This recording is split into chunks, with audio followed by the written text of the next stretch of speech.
Hello everyone, welcome to another video. तो आज की वीडियो में मैं आपके साथ शेयर करूंगी नेक का बहुत ही ट्रेंडिंग एंड वायरल डिज़ाइन जो आजकल बहुत ही ज़्यादा ट्रेंड में चल रहा है। नेक डिज़ाइन बनाने से पहले ना, अगर आप मेरे चैनल पर नए हैं तो प्लीज़ चैनल को सब्सक्राइब जरूर कर देना, वीडियो को लाइक शेयर करना मत भूलना। तो चलिए हम नेक डिज़ाइन बनाना स्टार्ट करते हैं। नेक डिज़ाइन बनाने के लिए सबसे पहले मैंने एक बुकरम का पीस लिया है जिसकी लंबाई मैंने 16.5 इंच रखी है और इसकी जो चौड़ाई है वो 9 इंच से 2-3 पॉइंट ऊपर है। मैंने विड्थ में इसको थोड़ा ज़्यादा ही लिया है। तो अब हम चौड़ाई वाली साइड में से ना इसको इस तरह से डबल फोल्ड करेंगे। हमने सेंटर में से इसको डबल फोल्ड कर लेना है। अब हम नेक की विड्थ की मार्किंग करेंगे। तो यहाँ पर जो नेक की विड्थ है वो है 6 इंच, उसका हाफ हमने 3 इंच पर मार्क कर लिया। अब हमने नेक की लंबाई का निशान लगाना है। तो यहाँ पर मैं 15.5 इंच पर मैंने एक निशान लगाया है और इस निशान को ना हम 1 इंच अंदर की साइड में बढ़ाएंगे। अब नीचे वाले पॉइंट को ना हमने ऊपर जो विड्थ की मार्किंग की है उसके साथ में इस तरह से तिरछा जोड़ लेना है। अब उसके बाद में हमने 1 इंच बाहर की साइड पर एक मार्किंग करनी है और अब हम नेक की कटिंग करेंगे। सबसे पहले जो हमने बाहर वाली मार्किंग की है उसके ऊपर पहले हम बुकरम को इस तरह से कट करेंगे और उसके बाद में जो हमने बीच में मार्किंग की है अब हम उसको भी कट कर लेंगे। तो यहाँ पर हमने इस तरह से नेक को कट कर लिया है। अब हम इसे कपड़े के ऊपर पेस्ट कर लेंगे। पेस्ट करने के बाद भी ना साइड से हमने थोड़ा थोड़ा कपड़ा छोड़ लेना है जो फोल्डिंग के लिए है। एक्स्ट्रा फैब्रिक को हम कट कर लेंगे। तो इस तरह से फैब्रिक कट करने के बाद में ना हमने जो साइड से एक्स्ट्रा फैब्रिक रखा है उसको हमने इस तरह से रफ सिलाई लगाकर ना इसको फोल्ड कर लेना है अंदर की साइड पर। आप सिलाई की जगह पर ना ग्लू का भी यूज़ कर सकते हैं। तो मैंने इस तरह से इसको फोल्ड कर लिया है।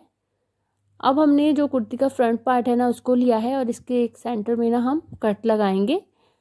अब हमने कुर्ती को सीधी साइड से इस तरह से रख लेना है और जो हमने ये बुकरम की नेक बनाई है ना तो इसको भी हमने इस तरह से सेंटर में से डबल फोल्ड करना है और इसके सेंटर में हम इस तरह से एक कट लगाएंगे और नीचे की साइड पर भी जो इसका सेंटर है वहाँ पर हम इस तरह से चॉक से मार्किंग कर लेंगे जिससे कि जो नेक है हमारा बिल्कुल सेंटर में रहे।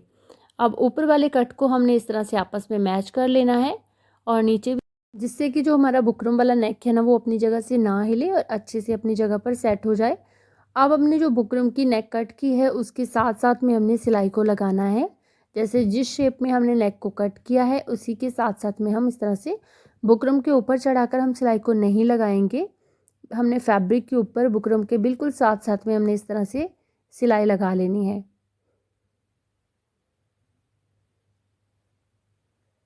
इस तरह से सिलाई लगाने के बाद में अब हमने बीच में से इसको कट करना है। जहाँ पर हमने सिलाई लगाई थी वहाँ से हमने थोड़ा सा फैब्रिक छोड़ना है इस तरह से, जिससे कि हमारी जो सिलाई है वो ना कटे और हमने बीच में से एक्स्ट्रा फैब्रिक को कट कर लेना है। कट करने के बाद में जो नीचे के कॉर्नर है ना वहाँ पर हम इस तरह से छोटे छोटे कट लगाएंगे जिससे कि जो हमारी नेक है वो ईज़िली रॉन्ग साइड पर टर्न हो जाए। और इस तरह से ना नेक को सेट करने के बाद में अब हम ऊपर से मार्किंग करेंगे जितनी हमने नेक की लेंथ रखनी है। तो हमारी कंप्लीट नेक है 6.5 इंच, आधा इंच हमने सिलाई के लिए लेना है। तो यहाँ पर इस तरह से 7 इंच पर मार्क कर लेंगे। दोनों साइड पर हमने 7-7 इंच पर मार्किंग कर लेनी है। नेक की कंप्लीट लेंथ के बाद में ना नीचे 8.5 इंच आ रहा है इस तरह से। अब हमने जो बीच में से एक्स्ट्रा फैब्रिक कट किया है ना, जो इस नेक की कटिंग निकली है उसको हमने जो 7 इंच का हमने मार्क किया है ना ऊपर कंप्लीट नेक का, उसके नीचे रखेंगे और उसके नीचे जो एक्स्ट्रा फैब्रिक है उसको हमने कट कर लेना है इस तरह से और इस कटिंग को हम इस तरह से निकाल लेंगे। अब हमने इसके लिए कंट्रास्ट फैब्रिक लिया है, जैसा सूट में प्रिंट बना हुआ है ना सेम वैसा, और इसको हम इस तरह से डबल करके रखेंगे। ऊपर से हमने फोल्ड कर लेना है और जो फोल्डिंग वाली साइड है वो हम ऊपर की तरफ रखेंगे इस तरह से। और ये जो बीच में से हमने कटिंग निकाली थी उसकी साइड पर हमने 1-1 इंच पर इस तरह से एक्स्ट्रा मार्किंग करनी है दोनों साइड पर और हमने इसको कट कर लेना है।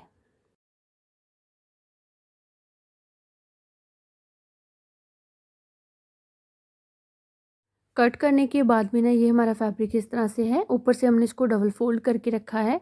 अब हम इसके लिए पहले डोरी बनाएंगे। तो डोरी के लिए ना मैंने 1.5 इंच चौड़ी एक पट्टी ली है जो हमारी कुर्ती का फैब्रिक है सेम उसी के साथ की, और इसके ऊपर ना हम मशीन के एक पैर की सिलाई लगाएंगे। हमने जो डोरी है उसको बहुत ज़्यादा बारीक नहीं बनाना है। अगर आप चाहें तो डोरी को बारीक भी बना लें, लेकिन मैंने यहाँ पर डोरी को ज़्यादा बारीक नहीं किया है और हमने इस तरह से डोरी के ऊपर ना एक पैर की सिलाई लगा ली है। अब हम इसको लूप टर्नर की हेल्प से ना इसको सीधा करेंगे। तो इस तरह से हमने लूप टर्नर को एक साइड पर लगा लेना है और फिर इसको इसके अंदर इंसर्ट करेंगे, जो हमने डोरी बना रहे हैं उसके अंदर। तो इस तरह से हमने डोरी को सीधा कर लेना है। अगर आपको भी इस तरह का लूप टर्नर चाहिए ना, तो मैं इसका लिंक आपको वीडियो में टैग कर दूँगी, आप वहाँ से जाकर बाय कर सकते हैं। तो इससे ना बहुत ही ईज़िली जो हमारी डोरी वगैरह हैं वो बहुत ईज़िली बन जाती हैं। तो इस तरह से हमने इसको सीधा कर लेना है। डोरी को सीधा करने के बाद में ना अब हम इसके छोटे छोटे पीसेस कट करेंगे। तो यहाँ पर मैंने 2 इंच के करीब इस तरह से इसके पीस कट किए हैं। तो यहाँ पर ना टोटल मैं 10 पीस इसके कट करूँगी। तो यहाँ पर हमने इस तरह से डोरी को एक दूसरे के ऊपर रख कर इसके 10 पीस कट कर लेने हैं 2-2 इंच के। अब हमने जो कंट्रास्ट फैब्रिक लिया था बीच में गैप के लिए, तो उसके ऊपर हम ना नेक को अच्छे से रखेंगे, इसको सेट कर लेंगे। तो अब हमने ना इस तरह से बिल्कुल साथ साथ में मार्किंग कर लेनी है अपने कंट्रास्ट फैब्रिक के ऊपर।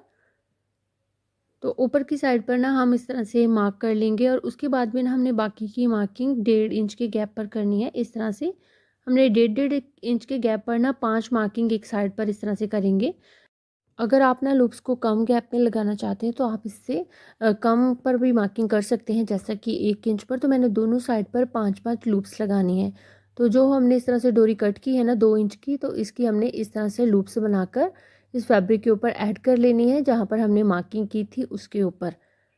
तो इस तरह पर ना लूप्स पर हम डबल स्टिच लगाएंगे, जिससे कि अच्छे से सिक्योर हो जाए। और हमने सभी लूप्स को इस तरह से उसकी मार्किंग के ऊपर रख कर लगा लिया है। अब हम इसके ऊपर जो हमने नेक कंप्लीट की है ना, उस नेक को इस तरह से अच्छे से सेट करके रखेंगे। तो ऊपर से ना मैंने 7 इंच इस तरह से नेक को रखा है और दोनों साइड पर हमने 7 इंच पर एक बार अच्छे से मार्किंग कर ली है। अब हमने यहाँ से इस तरह से नेक को रखना है और जो हमने सिलाई लगाई थी ना उसके साथ साथ में हम इसको लगाएंगे। स्टार्टिंग में ना हम डबल स्टिच करेंगे, जिससे कि जो हमारी नेक है वो अच्छे से सिक्योर हो जाए। तो हमने इसके साथ साथ में इस तरह से सिलाई लगाते आना है। जो नीचे हमने फैब्रिक ऐड किया है डिज़ाइन के लिए, उसको नेक के साथ में इस तरह से हम अटैच कर लेंगे। बिल्कुल किनारे किनारे पर हमने सिलाई को लगाना है और बहुत ही हमने नीट एंड क्लीन इसके ऊपर सिलाई को लगाएंगे। तो लास्ट तक सिलाई लगाने के बाद में ना यहाँ पर भी हम डबल स्टिच कर देंगे। तो अब हमने जो डोरी बनाकर रखी है ना उसको हम लूप्स में डालेंगे। तो यहाँ पर हमने इस तरह से एक साइड पर लूप में डोरी को डाल लेना है और जो दूसरा ऊपर वाला लूप है उसमें भी हम इस तरह से डोरी को डालेंगे और दोनों जो इसके किनारे हैं ना उसको हमने बराबर कर लेना है। अब जो बाकी की लूप्स हैं हमने उसमें इस तरह से डोरी को डालते जाना है। बीच का एक लूप छोड़ेंगे और फिर हमने दूसरी साइड पर भी सेम इसी तरीके से ही एक लूप छोड़ के हमने डोरी को डाल देना है। दोनों साइड पर हम इसी तरीके से ही डोरी को डालकर इसको कंप्लीट करेंगे। तो यहाँ पर हमने इस तरह से डोरी को डाल लिया है। अब हम जो डोरी के किनारे हैं ना वहाँ पर हम टेसल्स को ऐड करेंगे। टेसल्स बनाने के लिए ना मैंने 4.5 इंच का इस तरह से स्क्वायर पीस लिया है। हम इसको सबसे पहले ट्रायंगल शेप में फ़ोल्ड करेंगे और फिर इसके बीच में हमने डोरी को रखना है और अगेन हमने फिर से इसको इस तरह से फ़ोल्ड करना है। अब हमें यहाँ पर ना तिरछी सिलाई लगा लेंगे। नीचे से जो इसकी चौड़ाई है ना वो हमने इतनी ज़्यादा नहीं रखनी है। तो ऊपर से हम पहले स्टिच करके आएंगे और नीचे हमने जो इसकी चौड़ाई है ना उसको थोड़ा कम कर देना है। हम इसको थोड़ा लेंथ में ही बड़ा रखेंगे। तो अब साइड से जो एक्स्ट्रा फैब्रिक है ना उसको हमने कट कर लेना है और नीचे जो इसकी किनारी है उसको भी हम ऊपर की साइड में फ़ोल्ड करके स्टिच कर लेंगे, जिससे कि इसकी जो नीचे की साइड में ना कपड़ा दिखे ना। तो यहाँ पर ये हमारा इस तरह से टेसल्स बन के कम्प्लीट हो गया है। अब हम इसको सीधा कर लेंगे और बीच में से हमने डोरी को ऊपर की साइड में खींच लेना है। तो इस तरह से हमने दूसरी टेसल्स को भी बना लेना है और यहाँ पर ना हमारी जो नेक है वो एकदम से कंप्लीट हो गई है। आई होप कि आपको ये डिज़ाइन अच्छा लगा होगा। वीडियो अच्छा लगा तो वीडियो को लाइक शेयर कर देना और अगर आप मेरे चैनल पर नए हैं ना तो प्लीज़ चैनल को सब्सक्राइब ज़रूर कर लेना। तो आप मुझे कमेंट में ज़रूर बताना कि आपको ये नेक डिज़ाइन कैसा लगा। मिलते हैं नेक्स्ट वीडियो में। Thanks for watching. Bye bye.